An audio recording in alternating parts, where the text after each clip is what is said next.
It's already hot at 7 a.m. in the Texas Hill Country in June. The cedar is so thick in the air you can almost taste it, resinous, sharp, like something ancient burning slow. The Guadalupe River moves below the campsite, low and green in the summer drought, and a 24-year-old named Daniel is crouched outside his tent, waiting for camp coffee to be ready, watching the light come through the cypress trees. He pulls on his shirt and notices a small red mark near his collarbone. He prods it once. Not painful, not particularly itchy. He decides, in the way young men decide things, that it's nothing. A spider, maybe, or a scratch from the tent zipper. He pours his coffee and watches the river.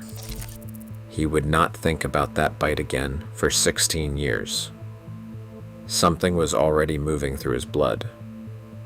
And here is the question that will follow you through everything that comes next. What if the most dangerous moment of your life felt like absolutely nothing? A small red mark on a Tuesday morning that you forgot about before your coffee cooled?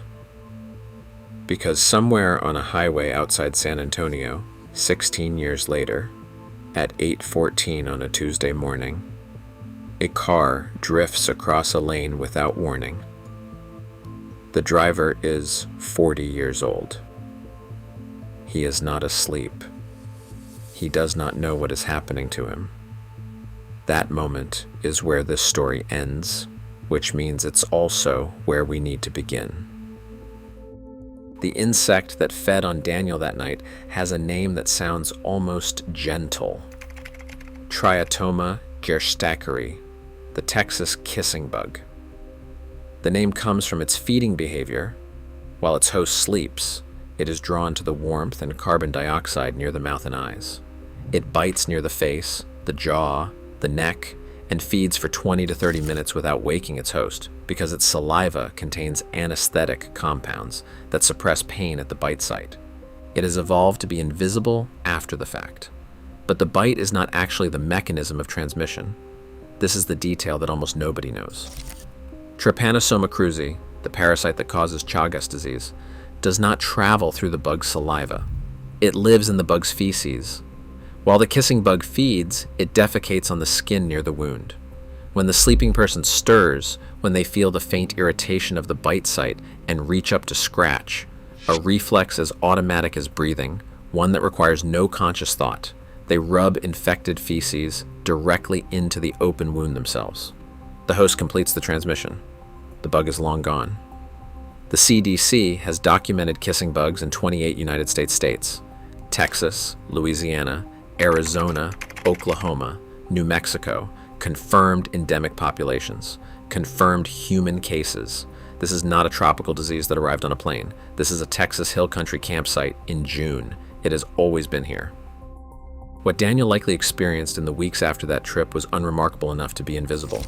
The acute phase of Trypanosoma cruzi infection, when it produces symptoms at all, is indistinguishable from a summer cold. Low-grade fever, fatigue that feels like the tail end of a long week, body aches, possibly mild swelling near the bite site, a localized inflammatory response called a chagoma.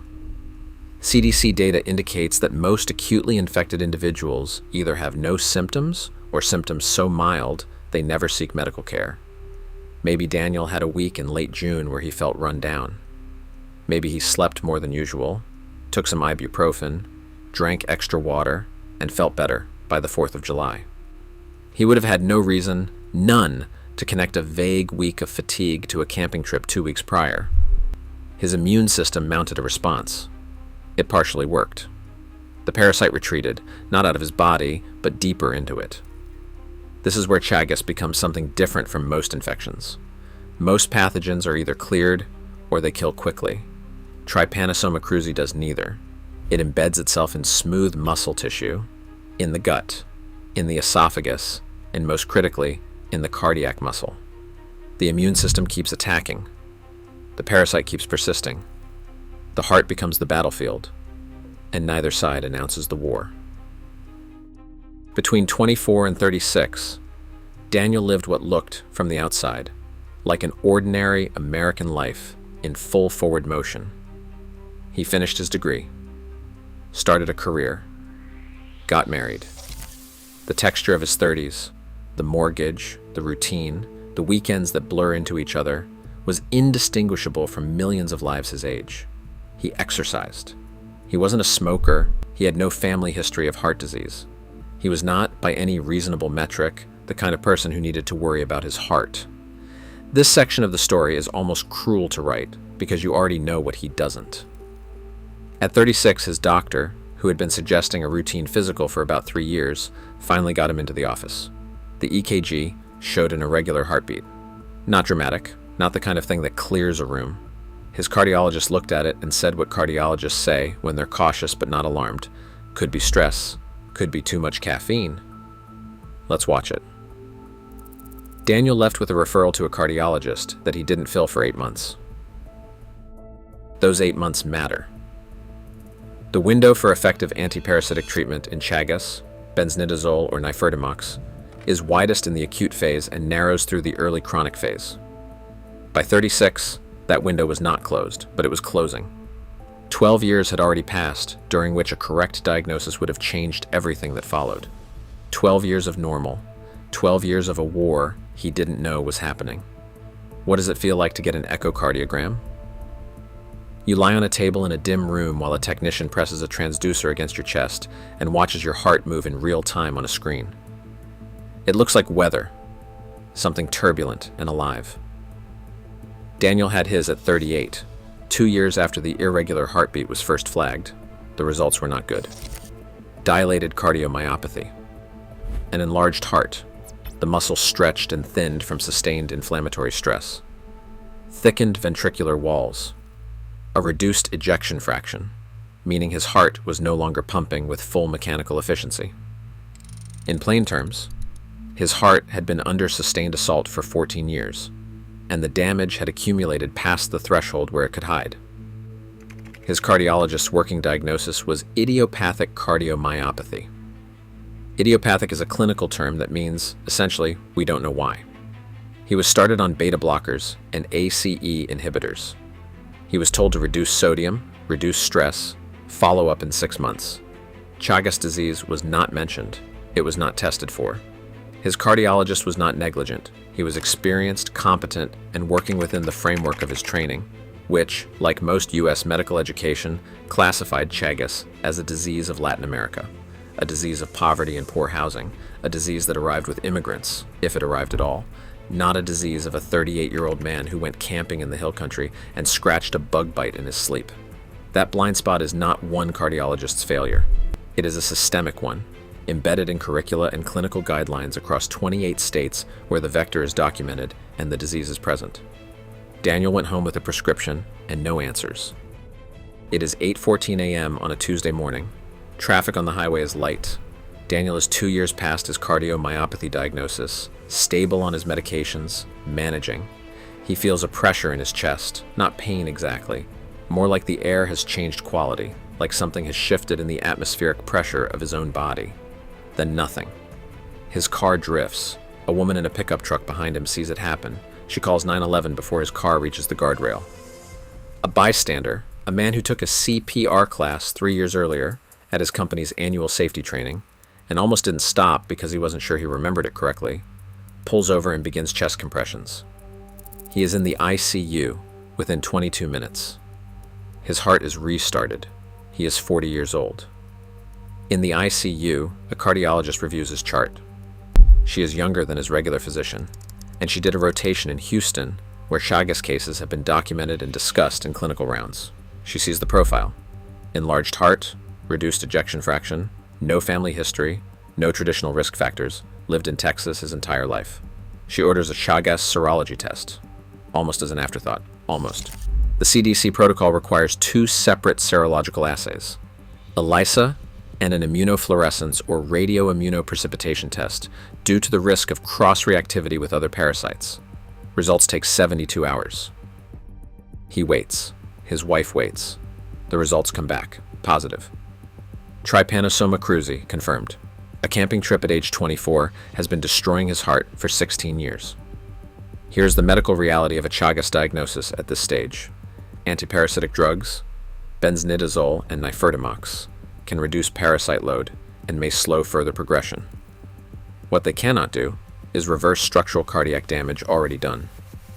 The scarring in his ventricular walls is permanent. The reduced ejection fraction will not recover to normal. He needs an implantable cardioverter defibrillator, a device that monitors his heart rhythm continuously and delivers a corrective shock if it detects a fatal arrhythmia. He is 40 years old. He will manage this for the rest of his life. Now hold that against this number. The CDC estimates approximately 300,000 people in the United States are currently infected with Trypanosoma cruzi. The vast majority are unaware. Chagas has been called the silent killer in Latin American public health literature for decades, but that framing has allowed the US medical system to treat it as someone else's problem, something that happens elsewhere, something that crossed a border. It didn't cross a border. It was already here. US hospitalizations for Chagas-related cardiac complications have been rising. The disease is domestic. The silence is ours. Which of these symptoms, unexplained fatigue, irregular heartbeat, a bite near your face you don't remember getting, have you dismissed? Think about that while we continue. The kissing bug is not a rare or exotic species. CDC surveillance data documents triatoma species in 28 states. The highest risk zones are Texas, particularly the Hill Country, the Trans-Pecos, and the Edwards Plateau, along with Oklahoma, Louisiana, Arizona, and New Mexico. But confirmed specimens have been collected as far north as Pennsylvania and as far east as Florida. Entomological studies in endemic Texas counties have found T. cruzi infection rates in wild kissing bug populations ranging from 40% to 60%. Nearly half of all kissing bugs tested in parts of Texas carry the parasite. They live in woodpiles, in animal dens, under porches, in the cracks of adobe and stone structures, in the kinds of rustic cabins and campsites that are marketed as authentic outdoor experiences. The bug is not in a jungle. It is in the woodpile behind the campsite. It is under the porch of the vacation rental in the hill country. It has always been there. The gap is not in the bug's range. The gap is in what we've been taught to worry about. Now go back to that tent. The cedar smell, the heat already building at 7 a.m., the sound of the Guadalupe River below the site, Daniel pulling on his shirt, finding the small red mark near his collarbone, prodding it once. Here is what was happening in that moment that he couldn't see. Sometime in the night, likely between 2 a.m. and 4 a.m., when his breathing had slowed and his body temperature had warmed the sleeping bag, a kissing bug found the exposed skin near his neck. It fed for 20 to 30 minutes. Its anesthetic saliva ensured he felt nothing. Before it retreated, it defecated on the wound site. When Daniel stirred, probably without fully waking, in that half-conscious state between sleep and morning, he scratched near his collarbone. He completed the transmission himself. Trypanosoma cruzi was in his bloodstream before he poured his coffee. The nothing morning was the morning. Everything changed. He packed up camp, drove home, showered, went back to work on Monday. And for 16 years, that was the whole story. A small red mark he forgot about by breakfast.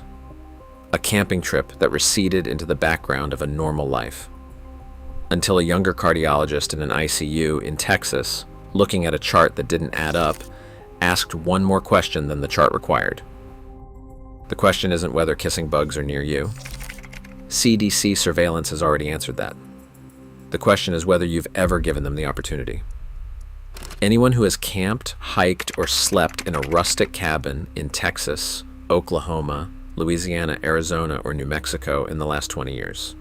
Anyone who has woken up somewhere in the South or Southwest with an unexplained mark near their face or neck and decided, in the way that people decide things before their coffee cools, that it was nothing. That population is not small. Chagas can be confirmed with a blood test, 2 serological assays, ELISA plus a confirmatory immunofluorescence test, accurate, accessible, not expensive, and not part of any standard physical examination in the United States. Your doctor will not offer it. You would have to ask for it by name, Chagas serology. Those 3 words, at your next appointment, are the entire difference between knowing and not knowing. A positive result in the early chronic phase is not a death sentence. Antiparasitic treatment can reduce parasite load and slow cardiac progression. Regular echocardiograms can catch deterioration before it becomes a Tuesday morning on a highway. Early detection doesn't undo the damage, but it is the difference between a managed condition and a stopped heart. Daniel's story required a near miracle, a younger cardiologist, a near fatal arrhythmia, a CPR class someone almost didn't take. You don't have to wait for that. You might already have it.